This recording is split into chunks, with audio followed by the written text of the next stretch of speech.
જેવું પ્યારું એનું નામ, જેવું પ્યારું એનું નામ, એવું રૂડું છપૈયા ધામ. જેવું પ્યારું એનું નામ, એવું રૂડું છપૈયા ધામ. દર્શન કરવા પડશે, ભજનમાં આવવું પડશે.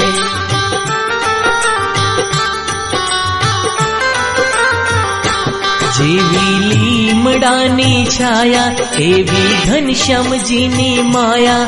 માયા રાખવી પડશે, ભજનમાં આવવું પડશે.